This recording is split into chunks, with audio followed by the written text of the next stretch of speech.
I was running late. I had to give a parent talk that night. So I got on my bike and immediately all these thoughts start racing through my mind. And I was thinking, had I prepared enough for my talk? Would the parents like me? And then I start going into other places as well. So I was thinking, what was I going to have for dinner tonight? And this car pulls up alongside me and they have, I love music and they have this really great beat kind of playing in the car and I'm kind of dancing along and enjoying it. And then I'm like, oh, there's a really cool store over there. Maybe I'll check that out sometime. All of a sudden I'm at the building and, I'm looking down at my phone and I'm looking at, what was the room number again? And all of a sudden, wham, I walk right into a glass wall. And immediately I start thinking, what was I thinking? That was so stupid. Why am I always in this rush and trying to, get to where I'm going? I'm always 3 steps behind. And these are questions that I've asked myself throughout my whole life. And I could never really quite figure out why. I just thought, these were things that everybody's always thinking, and I just have to work really hard to get things right. So I go to my counselor, and my counselor asked me a bunch of questions about my family and my history, and why might I be thinking some of these thoughts? And he said, "Have you ever been assessed for ADHD, for attention deficit hyperactivity disorder?" And I thought, no, I know I struggle with attention, but I always sort of just feel like, well, this is what I need to do. And as it turns out, I was diagnosed with ADHD and still am at age 33. So, what I really want to get at today is these 3 things where we're in this highly distracting society, and all of us are experiencing this right now. We need to change our ways for better health, and we really need to help people unlock their passions to really help our society and our world thrive. So ADHD, you might know someone with ADHD, you might have it yourself, or you have a friend who has it, or you might think you have it. Really is comprised of inattention, so what's called inattentive type, where you're highly distracted, hyperactive impulsivity, so that is the restlessness and the sitting on the edge of your seat, and this is the kid who is bouncing off the walls in the classroom. And you can have one of these or the other, and you can also have what I have, which is this combined type. So the more I kept reading about ADHD, the more I kept thinking, that is me. That is 100% me in a book or me on a page. Things like talking excessively. On the right here, I'm a musician, and these are all song ideas. And I'm frantically scribbling down song ideas and generating all this content. And in my head, I'm thinking, oh, what's the rhythm to that? And, what instrument should go there?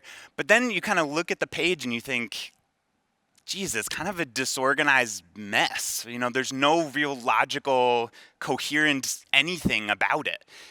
And these are the struggles. These are, things that I deal with every day. And my favorite symptom that when you take the screening tool for ADHD is this being driven by a motor, which is exactly, who I am every day. So the key here is that we're different. Having ADHD, and this is absolutely crucial, does not mean that you're stupid. It doesn't mean that you're inadequate or you're not capable of being a contributing person in society. It just means that you think differently. We are chemically wired to be different. So if you look back at research from ADHD, this syndrome of paradoxes. So ADHD, especially if you've worked with someone with ADHD, if you have it yourself, you know that an ADHD person can be highly distracted, but then the next minute they can be intensely focused on something. And there's this paradox, right, that happens. And another term that you might hear is this variable attention disorder. So my attention varies from one moment to the next. Okay, how do I cope with this? How do I deal with all of these challenges in my day-to-day? Well, with the pandemic and all of these life stressors going on, whether it's family or relationships or anything else that's going on in your life, it's really, really hard.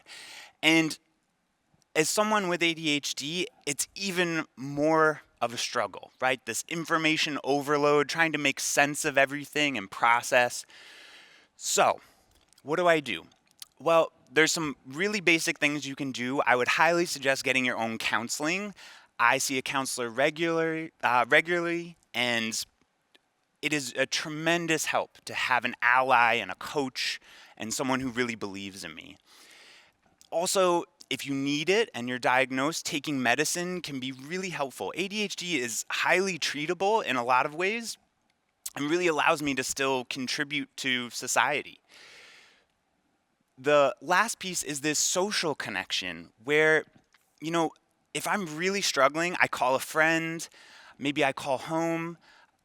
Find those people in your life that you know you can confide in and talk to, and those things are tremendously helpful.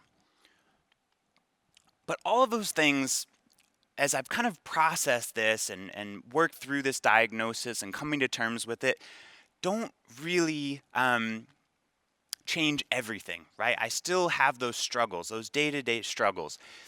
And I was trying to figure out, okay, what is going to really help me the most? And what I realized is it was following my passions and focusing my energy on my passions. I'm actually able to focus on things that I'm passionate about. So this has been really revolutionary for me. And passions are important for many different reasons in our life. I think, right, everyone deserves to be able to follow what it is you really care about. There's two main things for me that they've been really helpful for. So first is this idea that when I'm following my passions, I'm able to attend and focus and put all my time and resources and energy into that thing that I'm doing, which is something I don't have that opportunity to do in something that I don't really care about, right? If I'm sitting in a boring lecture or a long talk, I immediately drift off. The other reason they're really important is ADHD, kind of like I mentioned earlier, we are always feeling like we're inadequate, right? Feeling like we're not good enough. And these passions really are things that I'm confident and I have that self-confidence in myself that I know I'm good at this. I know I can do these things well. So, a couple examples. I love being in nature.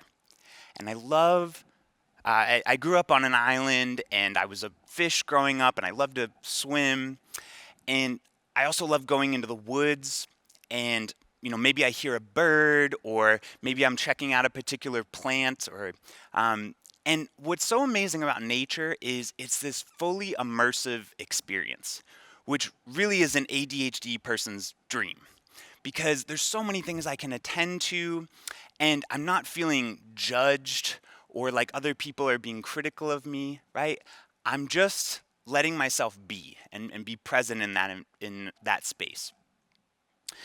The next passion of mine is I absolutely love to cook. So growing up, my family called me Shea Pear, which, short for Perry. I love cooking and I love exploring flavors and textures and different foods. And what's amazing about cooking is it's a really complex task. So I have to go from start to finish and follow all these different steps to get through a recipe and get to the end. It's really complicated. And especially for someone with ADHD, how amazing is that to focus and actually see something to completion? And I get this great satisfaction when I serve up a warm meal to someone and just seeing the expression on their face and, wow, this is so delicious. This is so good. It gives me that self-confidence that I'm talking about. The other passion of mine is music, and I grew up playing music and guitar and doing audio production as a hobby and mixing and performing. And what I love about music is this free creative space for me to just explore, and there's so many things to attend to in music. There's so many different types of music. There's so many things for me to focus on of the balance of the instruments or the particular sound that I'm going for.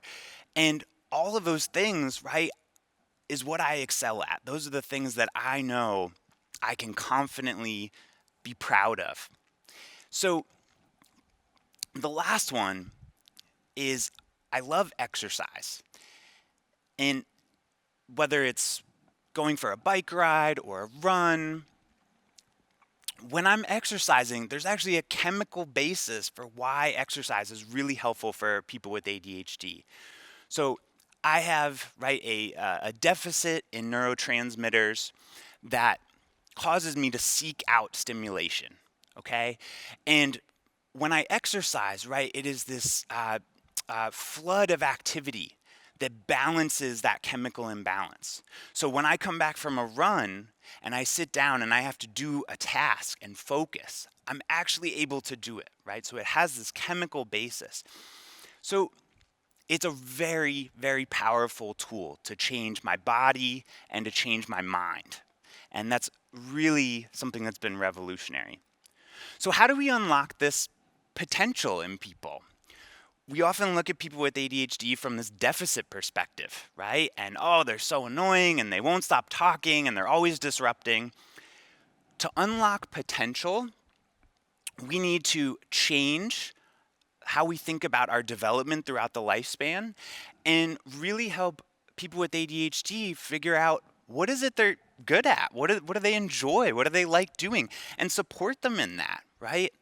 And give them something to be proud of. And if we can do that, our world will really thrive. Thank you.